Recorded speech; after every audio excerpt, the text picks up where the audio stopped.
We have reached a very interesting point with working on the projects on the channel. We have the Nissan Gloria here, which is basically all wrapped up and done. The only thing really going on with this car is I'm waiting for a face to get re-chromed, but the guy's on vacation. We've been working on the 240 for quite a while now. As you guys know, we recently just installed this cage. Shout out to Smokes for these killer welds. Everything looks phenomenal in here. This is a Cage Kids cage. Highly recommend. Fits snug, no guesswork. 10 out of 10.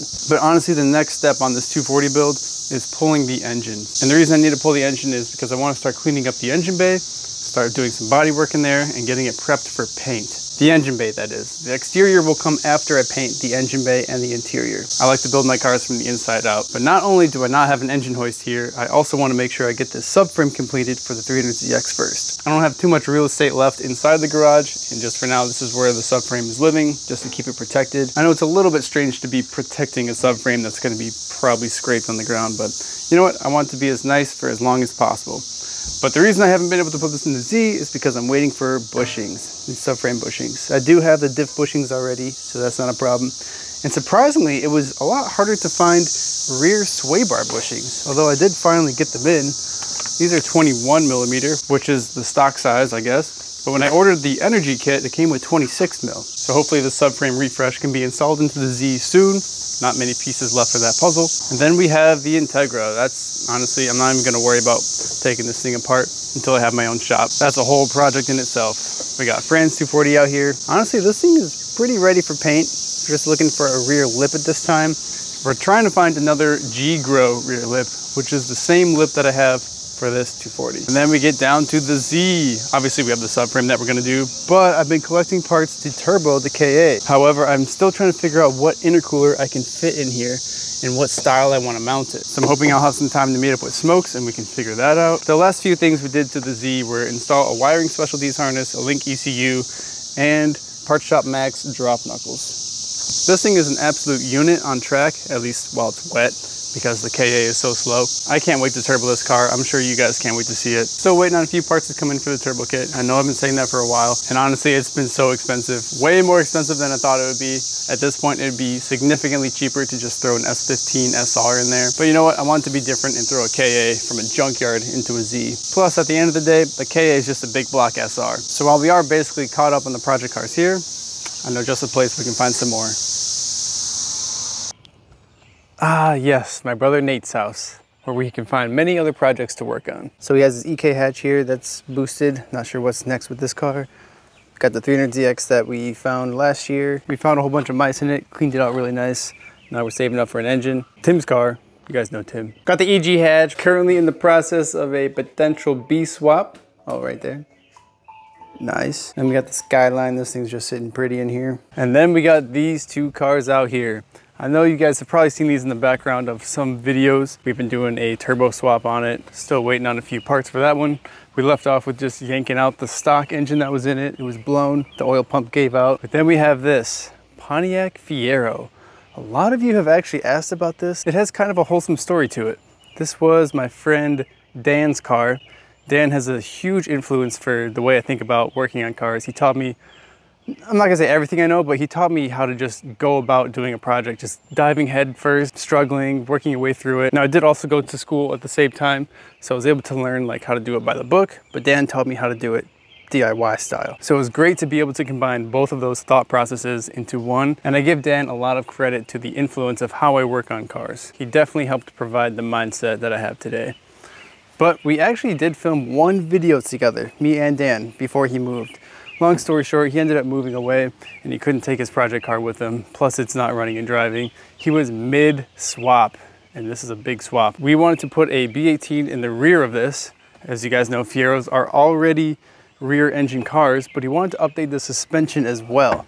So we started converting an Integra front suspension to be utilized in the rear of the Fiero. Still have the bracing welded on here just to make sure nothing flexed while we put it in. It's also welded already. It's got some plating going on, but it's been rusting away. And the rust isn't too much of an issue because his build goal was Mad Max style, and it may not be rustic looking, and that's because the Pontiac Fiero is fiberglass. So this is fiberglass, this is plastic. That feels like fiberglass, so it can't rust, but it can sun fade. and it's got that natural patina, which is what he was looking for. So we're gonna leave it like that. So we don't really care about rust going on in here. We just want this thing to be a solid running and driving car. But we still have yet to test fit if the engine will even work. So we don't even know. You can see the motor mount is all the way up here. And that means that the exhaust side is gonna be on the firewall. The B18 being a transverse engine, we're gonna see the intake manifold on the back side technically. So I think today our goal is just to make sure the B18 actually fits in this thing. So we're gonna have to obviously cut off these supports here, probably clear up some of these cables and wires that are sticking out of the firewall here. And we also did convert this rear end to accept a DC2 Integra rear subframe. That's pretty sweet. A lot of this stuff was found in the junkyard as well. Actually, you can see the black on the shock towers here. That's the same car that I used to save my two-door right-hand drive Integra, which is also the same car that I got the JDM front end for my Integra sedan. And I think it'd be awesome if we were able to get this thing as a running and driving car and then bring it up to Dan, because he never got to see it finished. But that's way down the line. We gotta start with square one. Does the engine fit? It was that, you did. We're rolling now. With no steering wheel. Hold it. Oh yeah, there's no e-brake, is there? Put in gear. Oh, hey dude. Did we take your home away from you? Sorry. The basil or river? No, this toad. What the?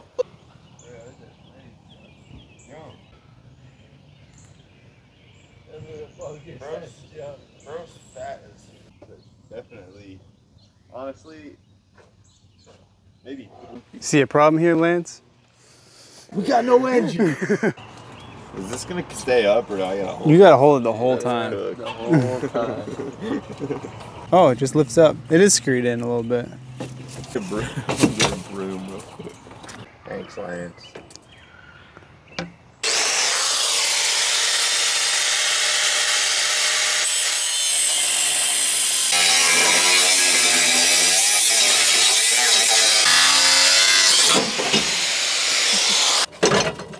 Oh, we missed a little piece.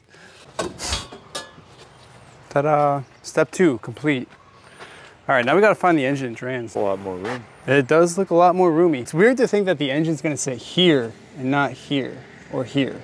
Like it's all the way up here. And side exit exhaust or what? Yeah, this was the exhaust exit for the last engine he had. We can maybe try and utilize that again, I don't know. I think it would be sweet for the whole theme of the car. Right? I would rarely ever say that. Oh, we almost had a fire.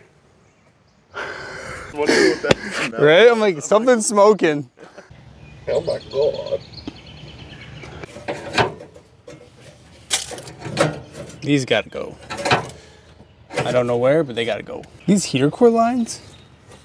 Kind of looks like it. What is this? Evap, maybe? Because I see fuel here. Maybe one of these is clutch.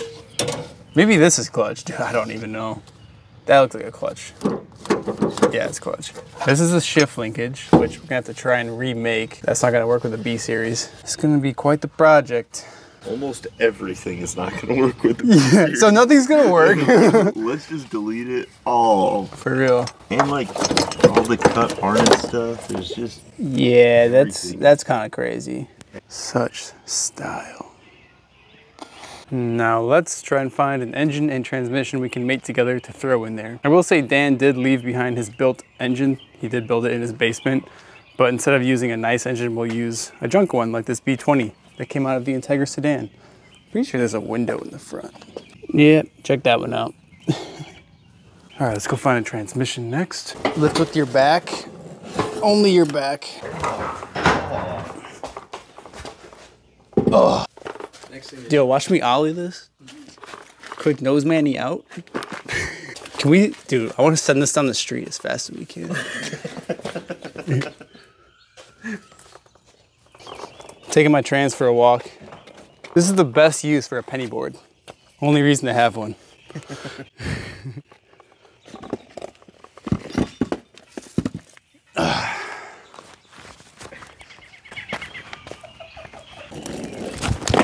No, we need to accomplish something on this. I can't even stand on this thing.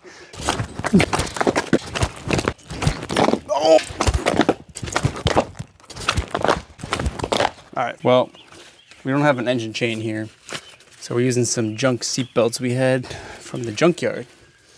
Hopefully that holds it up. Yeah, we just kind of wrapped it through the, what is this, power steering bracket and the water neck.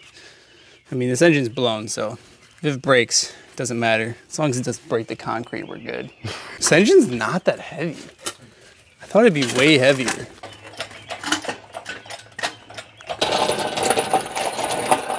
Thankfully, there's already a mount on the chassis because, well, you do have a spare one of these. Well, either way, it's good to have a spare mount. I'm gonna put this on the engine first because that'll be way easier than trying to align these 3 studs.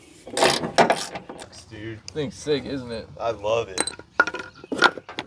Stealing some hardware off of Nate's spare B18 swap because we couldn't find any bolts for the trans. I'll lift it. Oh, you're gonna heave it? Yeah, All right. Luckily, there's no clutch to center.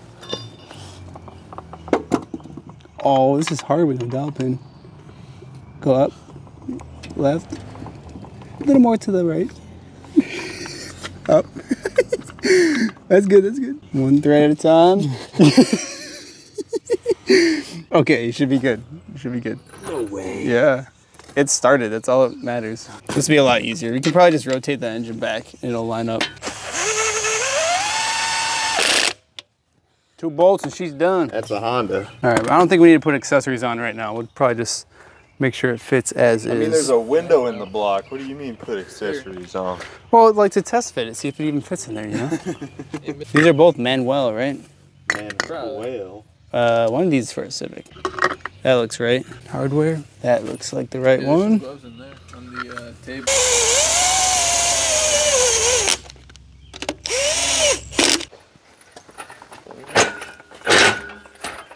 Do we need to jack the car up? Oh, it's gonna hit. Shit. So I'm starting to think we might have to take off the, is this technically a hood since it's on the back? Yeah, it is a hood. We'll take off the trunk here because it's definitely gonna hit. Unless we lower it a little bit. I guess we could. No, we can lower it and do it. Yeah, that's as far as it opens. Might be I think it'll go in, man. All right, Tim has faith it'll fit. We're going? This is gonna be a. Oh, up? Is it wedged? Yes. Yeah. Hey, you know what? This engine's blown, so it doesn't matter. You gotta push the trans in. All right, go down from here. Yeah, trans is good. There we go. Whoa! Oh. The whole car moved. The only thing that stopped that is one rotor. Can you hear that just bouncing around? Hey, you said that's the beauty of it. That is the beauty of it. It's a no pressure build. You gotta try and push that way. Are you lowering this all the way right now? I don't. I'm like, why do you keep dropping down? Yeah, hook the axles up. Yeah, that looks good with that angle. Help you, pal. Yeah. Oh, you had to move the jack. I see what you're saying. Man, should we just buzz that harmonic balancer off? Yeah, because it'll come off that easy. It might. That's like the one bolt. I don't know. With mine, it came right off. Up, down. What you want me to do? Up. Just bash it past. All right, I'm gonna push it over. Oh. Okay, now down. Damn. I'm sorry, bro. You just showed up and started working. No gloves or anything. Hell yeah. Wait, go down. Down. Push the. Yeah, that mount has to center right here. Yeah. Where do you need to go for that? You want a set of gloves, dude? To the right. Go right. Alright, go up. Maybe you got a pry bar? I think it's right there. I think it's right there too, dude. Honestly. I mean, yeah, we're close. It's Actually. It's actually in there. Keep going. It's almost in. No, but I mean, it's basically there. Oh my god. I mean, it's in. Okay, yeah. Wow. Dude, that actually might clear. I didn't think it was. It probably will. It's pretty close. Like, here to here is suspect, though. I think this bracket's going to have to go. The hinge might hit. Just shoot right out over here. Yeah, but the exhaust manifold, that's going to be crazy. Yeah, that'll do it, boys. Yeah, she's in for good. Bolted in, send her home. Start it up. Should I just drop this right now? Sitting on the bar. Yeah, watch your toes. About to lower the car. Oh, did that actually work? twisted. It's kind of going. Oh, dude, it's lining up. Watch your face. We were able to get the engine in here. We just have 2 bolts holding it in. Trans mount, engine mount. We don't even have the T-bracket. And we were able to swing it. Now we can verify that it's not hitting anything. Although it was really close to hitting the structural support bar things down here that Dan had made. Basically connecting the Integra subframe to the Fiero subframe that is still serviceable. But yeah, I guess it fits. Pretty cool. All right, try and close this now. Yeah, for real, moment of truth. That's Oh, that's definitely gonna hit. See how hard it hits. Go ahead. It almost fits in that groove. That'd be crazy. That would be crazy. But it looks so tiny in there. It does. It looks really small. I mean, a B18 isn't really a big engine, but It looks particularly small in this car. for real. Even such a small car as it is. Right, Fiero's a tiny car and it looks small in this car. Okay. That 80s plastic still holding up. Still can't believe this fits in here. Even though it is a tiny engine in a tiny car, it just looks wild. This car needs a lot of work, but I enjoy builds like this because it's nothing too serious, you know? You just want it to be running and driving. It doesn't have to look pretty, it just has to drive good. Miles per gallon are what's important on this thing. This isn't your classic car show build. It's just something to go out and rip and have fun. I know the Fiero is kind of an oddball build, especially with a B18 in the back and Integra suspension, but I hope you guys appreciate the wholesome story that it could become. I'd like to finish it and give it back to Dan. I think that'd be so awesome. We've got a lot to figure out, especially the shift linkage. That's something I still cannot comprehend. I think once we get to that stage, we'll have to really sit down and figure out how we can make it work. If you've got any ideas, please let me know in the comments. I also picked up another pair of wheels. I know, too many wheels. But these were for a killer deal. They were only like 200 bucks. These are Volk Racing and they are called Group AV. They kind of look like the GTC wheel, but there's a couple differences, such as the studs go all the way around evenly. This wheel has a complete center cap that I'm missing, and the grooves within the spokes are different. But they are still 5 spokes. You know me and my 5 spokes. These are 17x9, which is one of the best specs, but I'm planning to refresh these. I think I'm gonna do a polished finish. As you can see, there's quite a bit of pitting and brake dust buildup going on here. Plus there's some chipping going on in the finish. But luckily you can take these wheels apart, so I can unscrew the faces from the barrel and really get in there and do it nicely. Omar actually recommended me this product. This is what he uses, iron remover. This is not sponsored, this is just what he told me to get. So basically all you do is spray it on. It also says in the directions not to use in the direct sunlight, but here we are. And then it'll say it'll turn purple when it's working. You can kind of tell that's turning purple, right? This stuff has a very strong odor, so make sure you do it in a well-ventilated area. But I'm curious how much better these are gonna look after.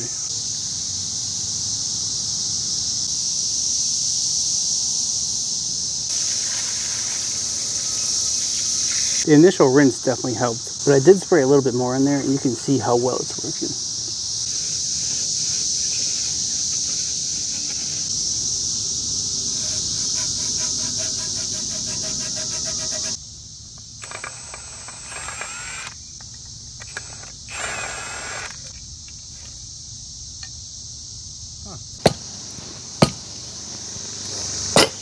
So check it out, there was 2 of these half horseshoe looking things, right?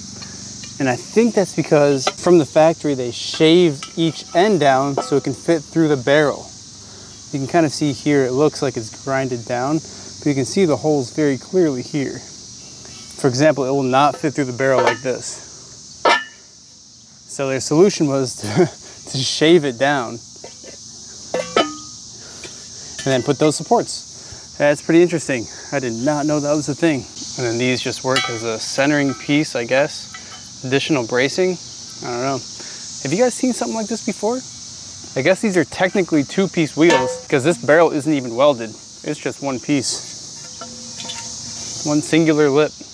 Now I will say this spray is actually leaving marks in the finish, which doesn't matter to me because I plan to strip these down, of course. So if your wheels are anything but raw metal, I would probably not use it. You can see how it starts scraping up right there. But that just tells me this product will work perfectly when these wheels are polished, because I don't plan to put a clear coat on it either. There's just something so satisfying about restoring old junk, especially old 90s Japanese junk parts. Pretty excited to see how these are going to turn out. It's time to pay a visit to Smokes. And take off the nose panel so we can easily access the inside of this. Well. See how much room we got in here. 30 inches, but obviously we're not going to go all the way. Probably do like a 20-inch core. Okay. 25-inch core. Just because obviously end tanks, you want at least 3 or 4 inches of volume. About 14, 13 and a half. Because I don't like going higher than this. This right here is what we use as a bracket point for the top. Okay. That makes sense. So yeah. The hood latch? Dead center of the car. So right. That's a good true point. Thickness, how thick do you want it? Obviously we don't want to go too thick. Like 3.5 is pretty good. Because, I mean, what's the end goal? You're not going to see 700, do you? No, not 700. Right. So like 500 horsepower, you're good with 3.5 inches. Okay, cool. Because I don't want to go too big. Cause too much lag. But then also, I don't want to make it too small for when you go bigger, then you're going to have boost creep issues. Makes sense. Yeah, you can't get rid of there's too much volume and it don't know what to do. Oh yeah. Smokes and I got the intercooler figured out, so we ordered those parts. Now I'm dropping off the Artec manifold. I'm not even sure if I showed you guys this yet, but this is the turbo manifold that I'm going to be using on the KA and the Z. It's a V-band. It's stainless steel cast. Super nice. But I figured it'd be a good idea to get it coated before I go ahead and just use it. I'm not exactly sure what the coating is called, but I'm going to go inside, figure out what it's called, how much it costs, and let you guys know. Well, I guess you just pay when you pick it up. So I guess when I show you guys what it looks like, I'll tell you how much it costs and if it's worth doing. I think it's pretty sweet. It's rated for super high temperatures. Can't wait to show you guys what it looks like and what color I chose.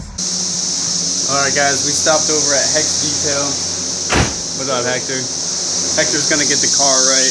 As a lot of you guys know, most of this car was built with junkyard parts, and honestly the interior has that 90s musk smell, a little too strong. So he's gonna work his magic and steam clean, shampoo, and all that kind of stuff. So you can kind of see like there's some stains going on the seats. Just not very ideal. We're gonna make sure we take care of all this fabric, you know, steam clean it, shampoo it, make it look right. Hell yeah.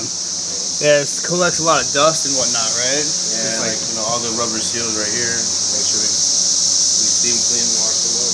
Oh yeah. Appreciate you, bro. This is where we're gonna end today's video. We're gonna pick it up all nice and shiny, clean. Next time. Yeah, until next time. Thanks, bro. My pleasure.